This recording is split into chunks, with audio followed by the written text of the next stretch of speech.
اعوذ بالله من الشیطان الرجیم بسم الله الرحمن الرحیم. مسلمانانو ورونو د اختر ورځ ده، مونږ چې ورته کچ اختر وایو. په دې کچ اختر کې دلته ګورو د یو کور ته رالو چې دا بې یارو مددګار دي. په دې کور کې تاسو کتی شئ مسلمانان ورونو، دا ستاسو د وړاندې دي. چونکې ما لایو ویډیو کوله او هغه لایو ویډیو چې کومه دی بنده شوه د نیټ د وجې نه، نو کاکا جان سره مې ډېرې خبرې کړې هم وي، خو د هغه ویډیو چونکې لایو کار نه کولو نو دغې وجې نه ماشاءالله ګلالي بچي دي. کاکا جانه نن د اختر ورځ ده، څو بچیان دي د خیره سره؟ 15 دي. بس الله پاک راکړي دي، الله پاک شاید مونږ دي نه، خو مونږ یې دوا کوو چې دی مونږ دي. د کوم ځای کې د خیره سره؟ بس د کوټ ضلع یو سره کوټې.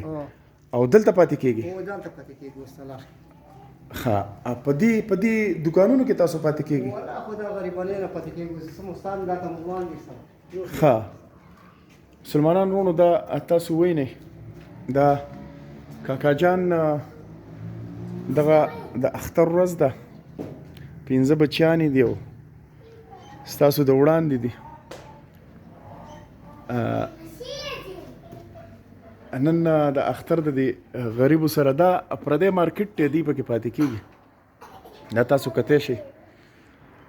به هر حال مسلمانانو ورونو، مقصد هم د ویډیو صرف دا دی چې بابا جان سره به خبرې اترې کوو. تاسو ول هغه سامان راکوز کړئ، دا هغه تاسو راکوز کړئ، دلته راوړئ ول تاسو جي. ښه، به هر حال بابا جانه بچوله دې پیزار میزار نه واغستې؟ نه چېرته مو اخیستلی، دا د یو بل نه جامې راکړي وایې غوندې سره، یو بل جامې در کې هغه غوندې. او بچو دې اختر بغیر پیزاره تېر کړو؟ او دغسې تېر کړه غریبان. سم پخ کړي وو؟ او خو دا وریځې مو پخې کړې، داسې وریځې لشي او ګزارې والا وریجې. الله دې رحم وکړي. دغه ځای ته کېدوئ تاسو دغه نور سامان ولا ورسره راوړئ. بابا جانه مونږ د خپل تنظیم د طرفه، چونکې د اختر ورځ ده، مونږ نننۍ ورځ چې کومه ده ډېر داسې ځګونه دي، هغه مونږ یتیمانان او لاچاره بېوسه چې کم دي هغې له مونږ نننۍ ورځ ټاکلې وه، خو نن چونکې اختر شو بچی خوږ نشي نو دې اختر د وجې نه هغه سامانونه پاتې شو، هغه نن تاله مونږ درکو. دغه ملګري راوړي، دعاګانې به کوئ کوم خلک چې زمونږ سره مرسته کوي. امین. مسلمانانو ورونو، دا تاسو وینئ 15 بچیان دي د دې کاکا جان د کوهاټ سره دې تعلق دی. خو د ویډیو مقصد مې صرف دا دی مسلمانانو ورونو چې دی هم اختر چې کم دی بغیر پیزاره تېر کړی. لورکۍ مه کوه که نه، لورکۍ ته ما څه په خیر خو هم نه کوې، نو تا خو په خیر ونه کړو، ما څه په خیر وکړه که نه، په خیر وکړه. دا بل لاس راکړه که نه، بل لاس راکړه دقه ایته ګګګګګ. ښه، دا تاله ما مامۍ راوړي دي زویه، را چې تاله د اختر مامۍ زه درکمه، راشه واله راشه د اختر مامۍ درې درکمه.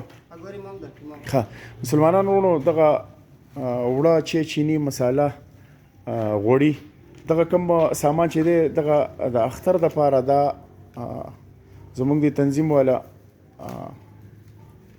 د دوی معلومات کړي وو، بیا پسې د هغې نه پس مونږ رالو او دوی له هم دغه د اختر چې کوم څه دي هغه م وله راوړي دي، هغه م وله ورکړه. خو صرف د ویډیو مقصد مې دا دی چې دا ګلالان بچي تاسو وینئ، لخپې بلخپې بې یارو مددګار، اختر بغیر پیزاره هم تیریږي، بغیر کپړو نه هم تیریږي. د غریب ولس دې الله مل شي. خو زما مقصد صرف او صرف دا دی چې څومره بېوسه دي، څومره لاچاره دي، دا تاسو وینئ کور هم نشته، په پردي مارکیټ کې چېرته کار سټارټ دی نو دوی پکې ځان له سر پټ کړی دی، په دې هم خوشحاله دي. دغه چاردیواري ده د غریب او دغه د رڼا دپاره بندوبست دی. ماشاءالله الله دې په صحت ژوندی لري. او 15 بچي دي، یوې کور واله ده.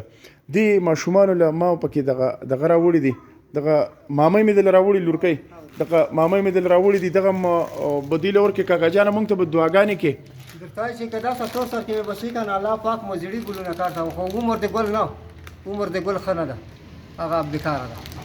او نور مخای په ګلان کا امين امين. بس ټول مسلمانانو ورونو ته دعاګانې کوي ښا. ټول ته کوم مسلمانانو ورونو دغه د اختر ورځ ده او تاسو دا وایي نه ښا. دغه ګلالي بچی دي او دغه د اختر چې کوم د خوراک سکاک سامان دی دغه د راوړو ان شاء الله نور کومک په سره هم کو دعاګانې کوه. څومره مسافر دی هغه ته ټول مسلمانانو ته دعاګانې خاص کر د فلسطین او د کشمیر مسلمانانو ورونو ته دعاګانې کوي. په لوی الله سپارو د الله فامان.